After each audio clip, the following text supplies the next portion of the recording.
Alain Deneau, vous êtes canadien, vous êtes l'auteur de La médiocratie, un livre qui ressort aujourd'hui en poche dans une version augmentée. Alors la médiocratie, c'est la dictature de la médiocrité, c'est le système dans lequel nous vivons, d'après vous. C'est le système qui nous enjoint à tous d'être médiocres. Alors c'est quoi être médiocre ? Déjà, j'ai tenu à distinguer médiocrité et médiocratie.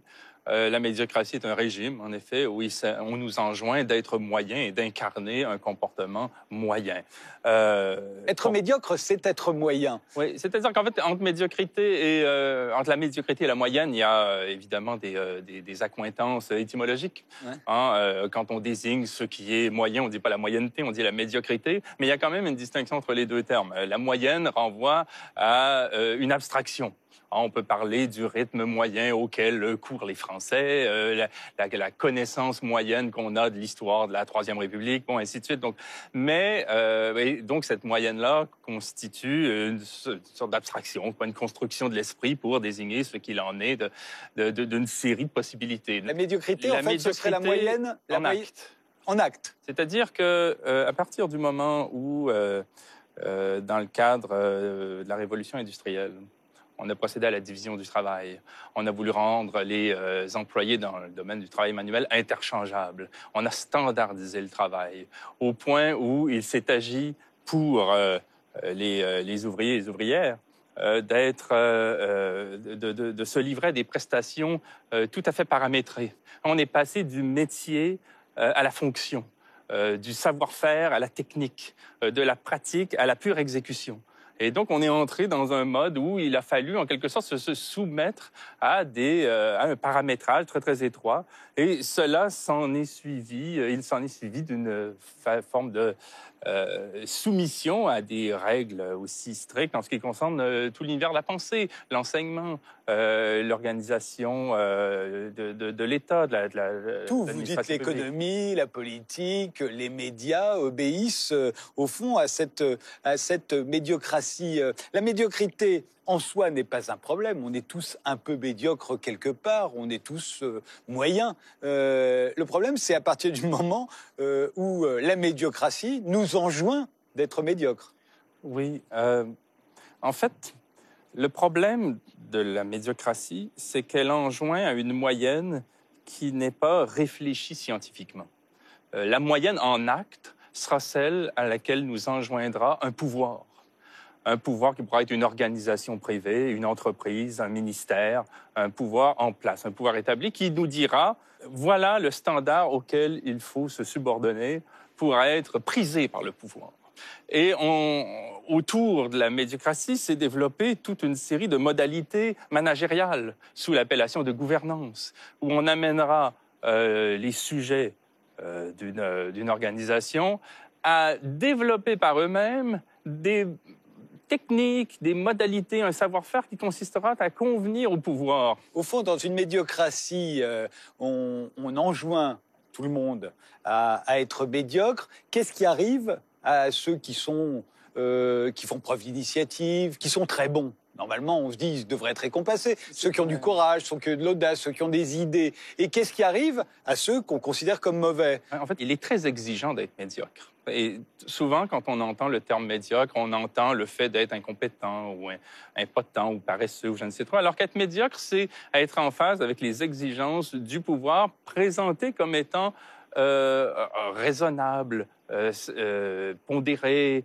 normal, et comme étant inscrite dans les mœurs ou dans les pratiques les plus usuelles.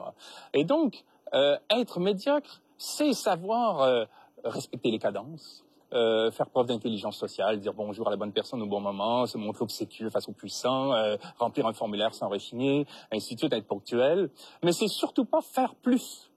C'est surtout pas remettre en cause le manuel pédagogique, c'est surtout pas remettre en cause la valeur morale d'une procédure quand il s'agit de vendre des biens à des clients potentiels qui n'en ont absolument pas besoin, ainsi de suite. Il s'agit en fait, être médiocre, c'est abdiquer son pouvoir de penser et c'est mettre de côté ses principes pour satisfaire des puissances à laquelle, en quelque sorte, on loue ses dispositions intellectuelles et morales. Le slogan de la médiocratie, vous dites que ce serait « il faut jouer le jeu ». une expression ludique qui est très médiocre en elle-même parce qu'elle est très pauvre. Elle a l'air de rien. On dit jouer le jeu, c'est une expression qui a 3 mots et deux des 3 termes reviennent. Et on peut y voir donc quelque chose d'un peu innocent. Il faut jouer le jeu, c'est-à-dire qu'il faut établir des règles parallèles, respecter des lois non écrites, s'organiser en réseau, satisfaire des courants, éventuellement passer outre un certain nombre de principes. Et en même temps que ça a l'air de rien, et qu'on entend cette expression-là dans à peu près tous les milieux, la politique, la vie organisationnelle, je veux dire, les entreprises, l'université, les médias, ainsi de suite, en même temps qu'on se fait dire par tout le monde, bon, il faut jouer le jeu, il faut tourner les coins ronds, faut fermer les yeux, on oublie que cette expression-là vient du monde mafieux. Et l'expression « jouer le jeu » constitue un symptôme de la façon qu'on a eu en Occident d'adopter des pratiques qui relèvent de l'univers mafieux, comme si les modes d'organisation de la mafia avaient percolé.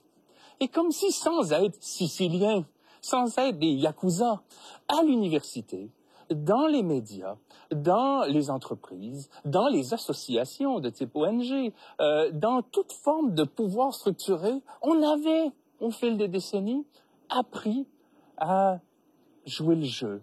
Et alors, en politique, ça se traduirait comment, la médiocratie? Par l'extrême centre. En politique, être médiocre, hein, s'il s'agit de penser à la façon dont on va mobiliser ses compétences, son énergie, son action, ce sera satisfaire une oligarchie.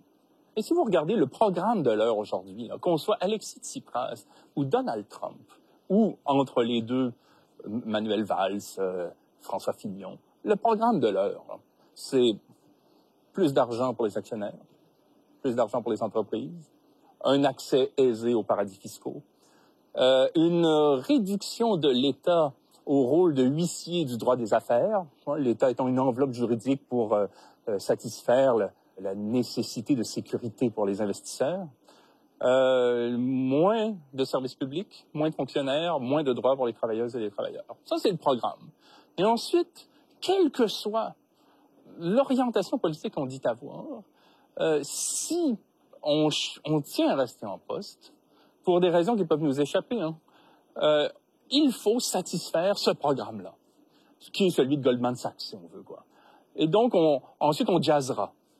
On y mettra un enrobage particulier, on se référera à des règles, à des programmes, à des avantages mineurs qui peuvent encore sauver la mise pour quelques acteurs, actrices sociaux, où on ira avec la ligne dure en disant c'est comme ça. Mais à chaque fois, on aura un discours que je qualifie d'extrême centre, là, qui sera intolérant à tout ce qui n'est pas ce programme-là.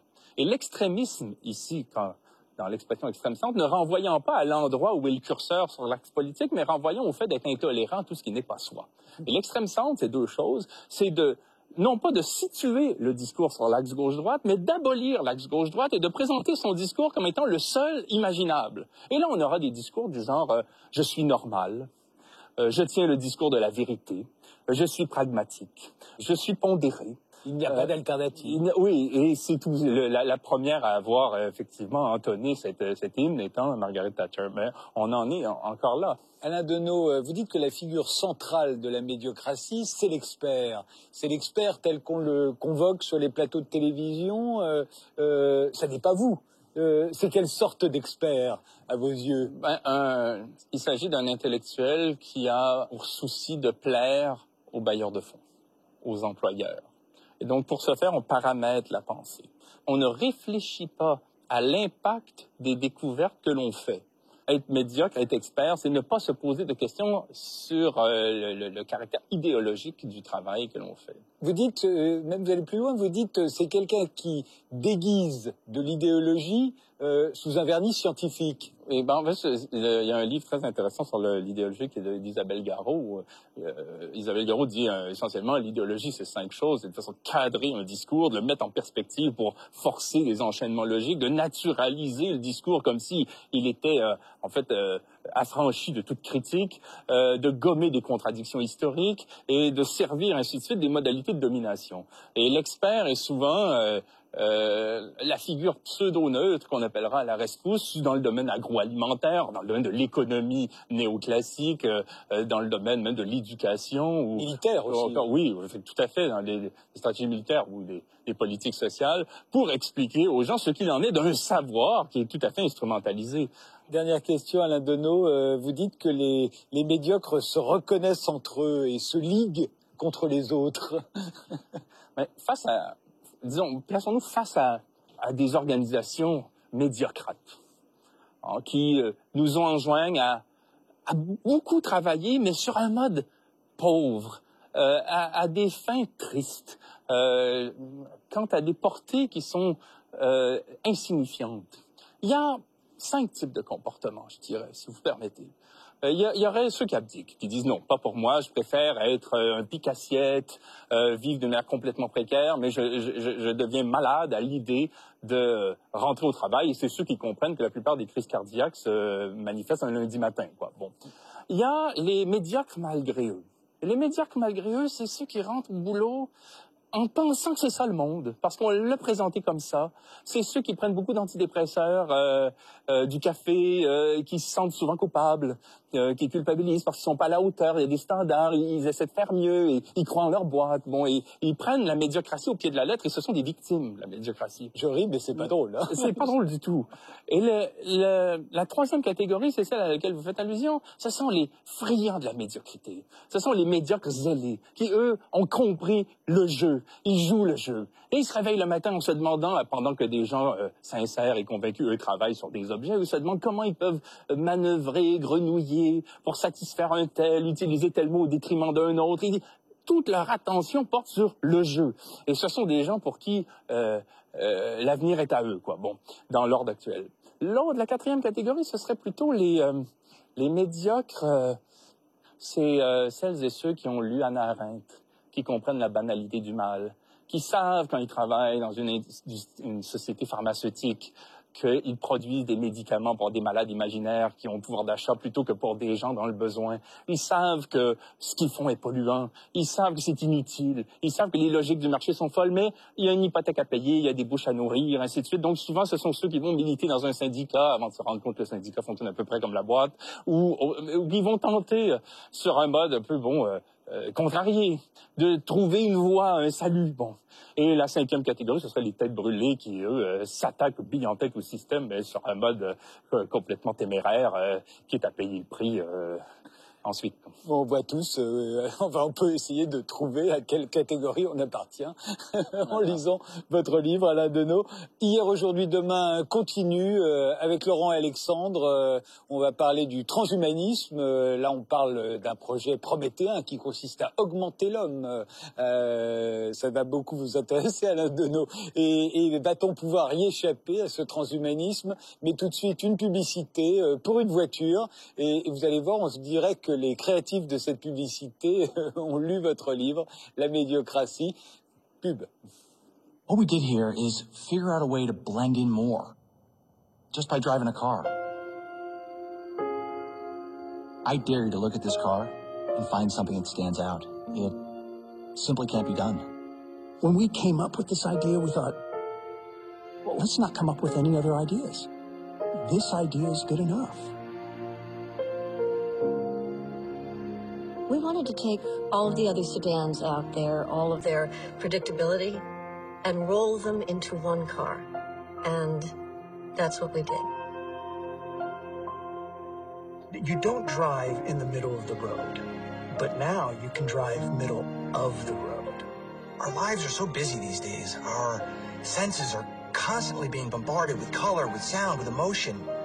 The 2011 mediocrity is the perfect antidote to all that.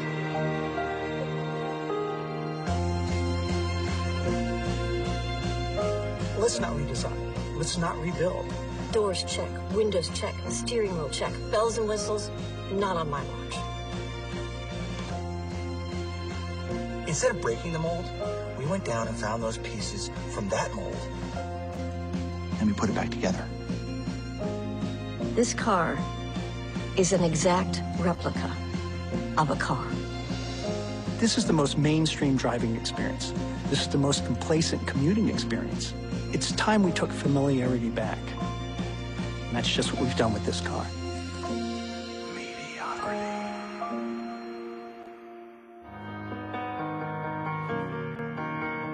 Le comédien dépose Mireille d'Arc chez elle en lui faisant promettre de ne pas suivre